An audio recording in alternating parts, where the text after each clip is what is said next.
Ang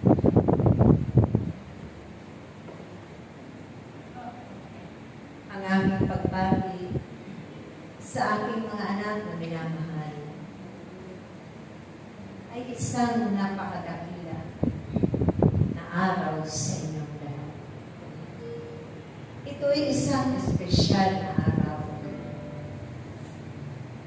na niloob ng Diyos upang ang bawat isa ay ipunin sa banal na lugar at kayong lahat ay magpulis. Praise the Lord!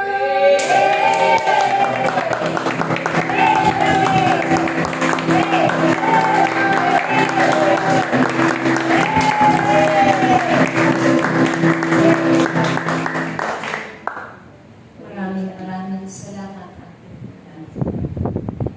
Hindi ninyo nakakaligtaan ang araw na tinagda ng Diyos upang tayong lahat ay magkatipan.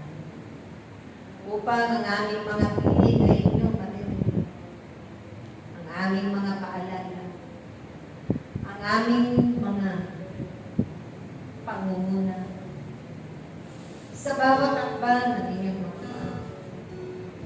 sa bawat gagalapin ninyo sa araw-araw ninyong mga buhay, sa bawat paghain ninyo, na ito'y naitanim na sa inyong mga puso kayo.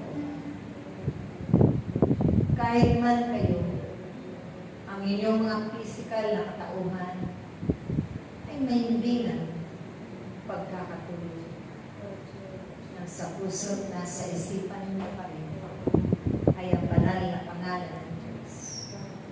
Inuusto lagi ng inyong espiritu ang mga bagay na banal sa pamamagitan ng mga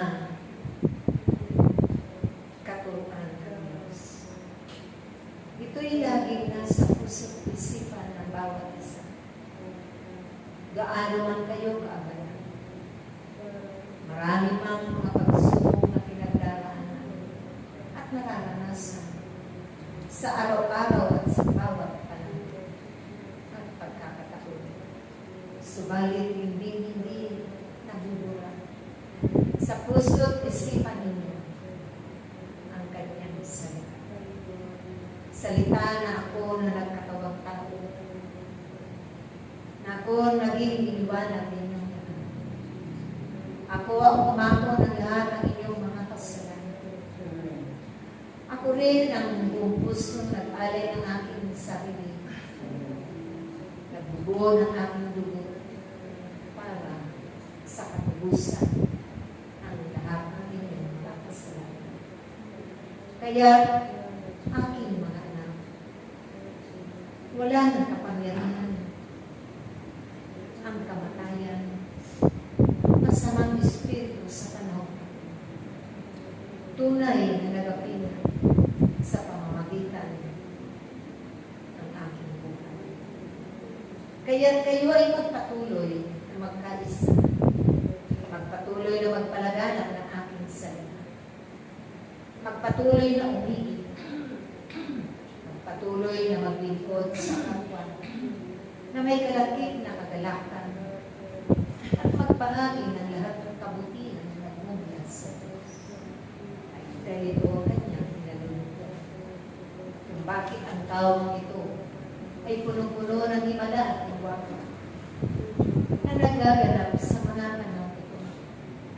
Dahil sa inyong mga pagsasakripisyo, sa inyong mahabang pagtitiis at pagkakaisa na walang inaantay na kapalit tulad ng inyong puno. Malaw na siyang naglilingkod sa Diyos. Ni ang buhay niya ay tunay na inialay na niya.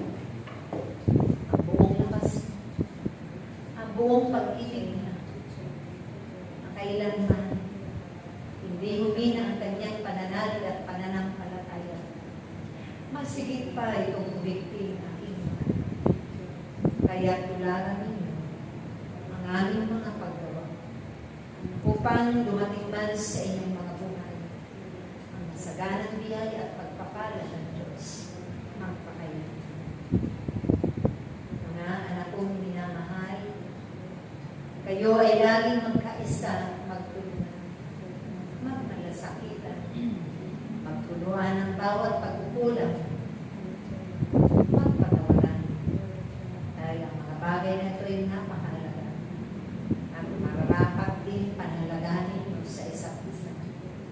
Ganun din bahagi ninyo ito sa inyong mga kapwa hanggang sa walang hanggan ang inyong mabuhay sa sanlibutan.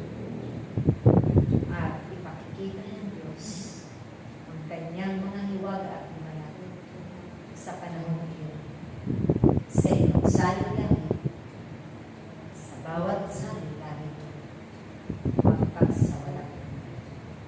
Sa ngalan ng Ama, ng Anak, at ng Espiritu Santo. Amen. Praise Yahweh.